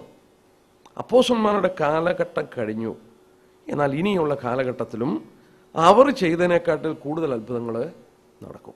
ഈ വാക്യത്തെ ആസ്പദമാക്കി അങ്ങനെ അങ്ങ് വിശ്വസിക്കുന്നേ, ഇതിനെക്കാട്ടിൽ അത്ഭുതങ്ങൾ നടക്കും. ഇന്നലെ എൻ്റെ വീട്ടിൽ വന്ന ഒരു ഫാമിലി പറയുകയായിരുന്നു, മാസിക വന്നപ്പോൾ റിസറക്ഷൻ ഇയർ, പുനരുത്ഥാന ഇയർ, ആരോ മരിച്ചവരെ എഴുന്നേൽപ്പിച്ചിട്ടുണ്ട്. അപ്പം അവർ ലോകത്തിൽ ഒരുപാട് സ്ഥലത്ത് ആളുകളെ അയക്കാൻ പോവുക. റിസറക്ഷൻ ഇയർ, പുനരുത്ഥാനത്തിൻ്റെ സമയമായി കഴിഞ്ഞ് ആളുകളെ എഴുന്നേൽപ്പിക്കുകയാണ്. കാരണം ഇവിടെ പറഞ്ഞിട്ടുണ്ട് ഇത് ഈ പറയുന്നതിനെക്കാട്ടി കൂടുതലായിട്ട് സംഭവങ്ങൾ നടക്കുമെന്നുള്ളത്. ഇതിങ്ങനെ ആത്മാർത്ഥമായിട്ട് ഒരുപാട് പേര് വിശ്വസിക്കുന്നുണ്ട്. ഞാൻ ഒരു കാര്യം ചോദിച്ചോട്ടെ, കർത്താവ് ചെയ്തതിനെക്കാട്ടിൽ വലിയ അത്ഭുതം ആർക്കെങ്കിലും ചെയ്യാൻ സാധിക്കും?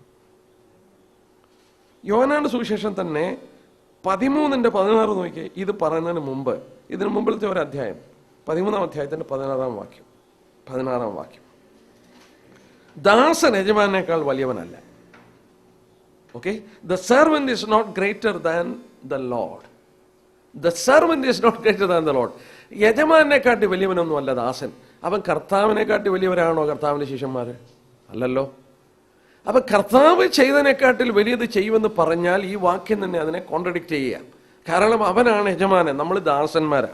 ഒരിക്കലും യജമാനെക്കാട്ടിൽ ദാസൻ വലിയവനാകത്തില്ല. പിന്നെന്താണ് ഇവിടെ ഉദ്ദേശിച്ചിരിക്കുന്നത്? ഇവിടെ പറഞ്ഞിരിക്കുന്ന ഈ കാര്യം എന്താണ്? നമ്മൾ ഒന്ന് ശ്രദ്ധിച്ചു നോക്കിയേ.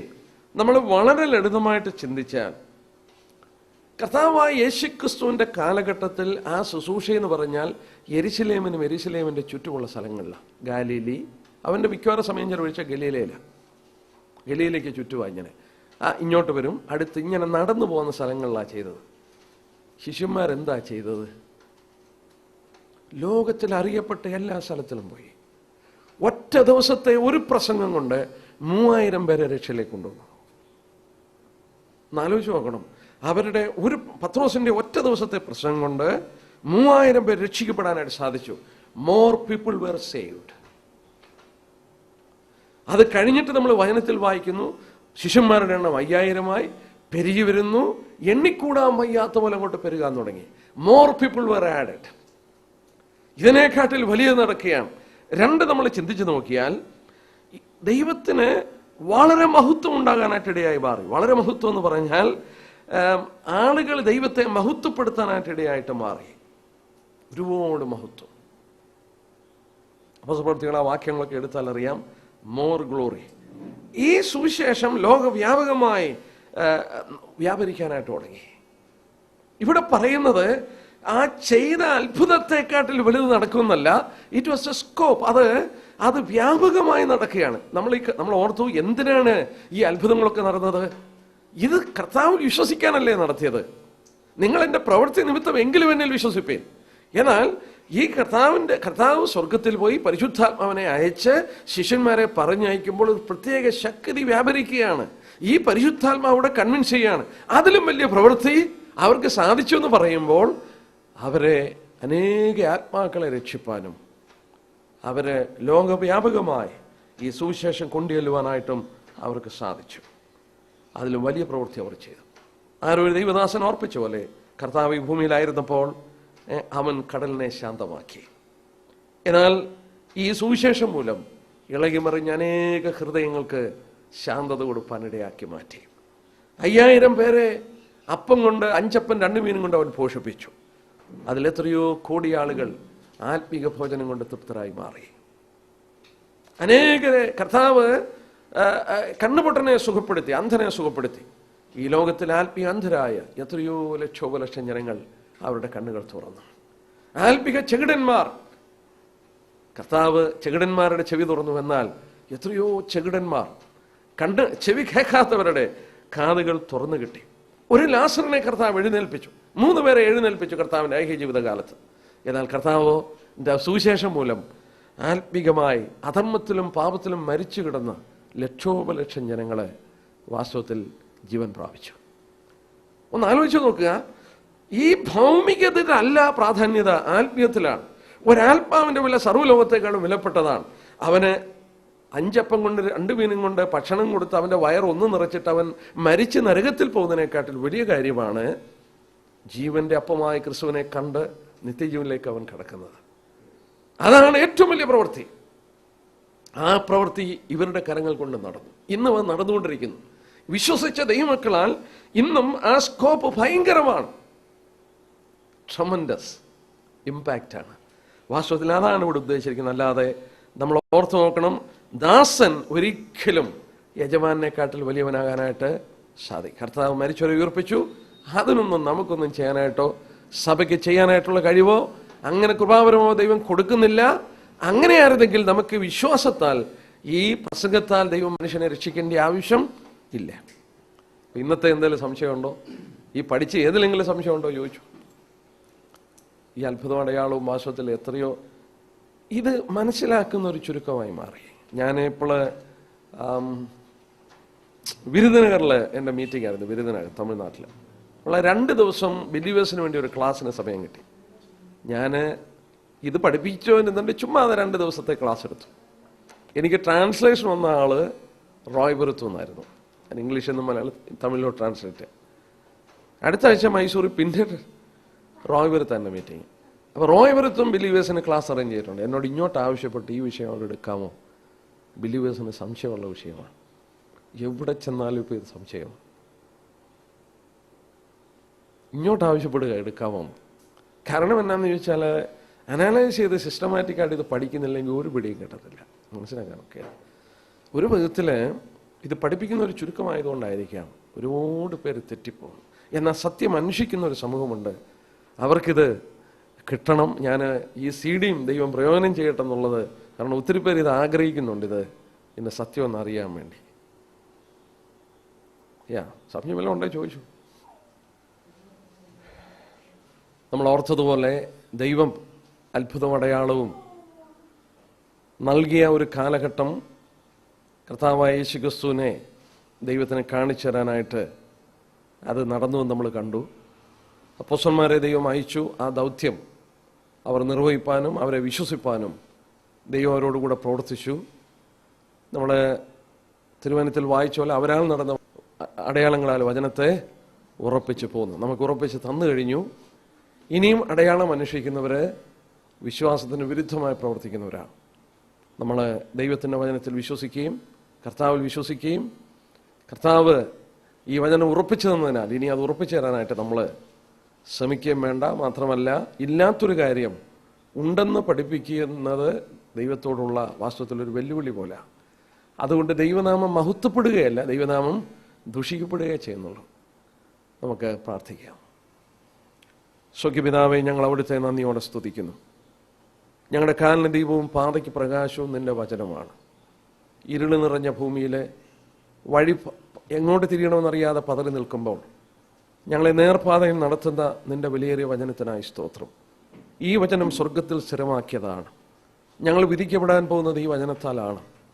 നിന്റെ വചനം കർത്താവെ, അത് ഞങ്ങൾക്ക് തന്നത് ഞങ്ങൾക്ക് ആത്മീയ ഭോജനത്തിനും ഞങ്ങളുടെ ആത്മീയ വളർച്ചയ്ക്കും അനുഗ്രഹത്തിനുമൊക്കെയാണ്. ഞങ്ങളത് പൂർണ്ണമായി അനുസരിച്ചും നിന്നെ സ്നേഹിച്ചും നിന്നോടുള്ള സ്നേഹം മൂലം അത് പരിപാലിച്ചും ഞങ്ങൾ ജീവിപ്പാൻ ഞങ്ങളെ സഹായിക്കണം. ലോകം ഒരുപാട് തെറ്റിപ്പോയി, ക്രിസ്ത്യ സമൂഹം ഒരുപാട് തെറ്റിപ്പോയി കർത്താവേ. ഇല്ലാത്തൊന്നുണ്ടെന്ന് പറഞ്ഞ് എത്രയോ പേര് കാപട്യത്തിലായി, എത്രയോ പേര് അബദ്ധത്തിൽ ചെന്ന് പെടുന്നു. ഇതിന് മധ്യത്തിൽ ഞങ്ങൾ ചുരുക്കം പേരെങ്കിലും നിന്നോടുള്ള വിശ്വസതയോടെ നിന്നോടുള്ള സ്നേഹം മൂലം ആ വചനത്തെ സൂക്ഷിച്ച് കാലത്തിൻ്റെ അന്ത്യത്തിൽ നിന്റെ സന്നിൽ വരുമ്പോൾ നല്ലവനും വിശ്വസ്തനുമായ ദാസനെന്ന് വിളി കേൾപ്പാൻ നീ ഞങ്ങളെ സഹായിക്കണമെന്ന് പ്രാർത്ഥിക്കുന്നു. ഞങ്ങളെ പഠിപ്പിച്ച ദൈവവചനത്തിനായി സ്തോത്രം. തുടർന്ന് ഞങ്ങളെ സഹായിക്കണം, നീ മഹത്വം എടുക്കണം. ഞങ്ങളിപ്പോൾ പിരിയുമ്പോൾ കൂടെ ഇരിക്കണം. യേശുക്രിസ്തുവിൻ്റെ വിലയേറിയ നാമത്തിൽ തന്നെ ആമേൻ. ഒരു വസ്തുത കൂടെ കേൾവിക്കാരെ ഓർപ്പിച്ചോളട്ടെ. വളരെ സംശയമുള്ള ഈ വിഷയത്തോടുള്ള ബന്ധത്തിൽ ഒരുപക്ഷെ നിങ്ങളുടെ മനസ്സിൽ പല സംശയങ്ങൾ അങ്കുരിച്ചെന്നിരിക്കാം. ആ സംശയങ്ങൾ കഴിയുന്നതും ദൈവജനത്തിൻ്റെ വെളിച്ചത്തിൽ ദൂരീകരിച്ചു തരുവാൻ ഞങ്ങൾ സന്നദ്ധരാണ്. നിങ്ങളുടെ സംശയങ്ങൾ താഴെ പറയുന്ന ഇമെയിലോ ഞങ്ങളെ കോൺടാക്റ്റ് ചെയ്യുക. ഞങ്ങളതിന് മറുപടി തരാനായിട്ട് ശ്രമിക്കാം.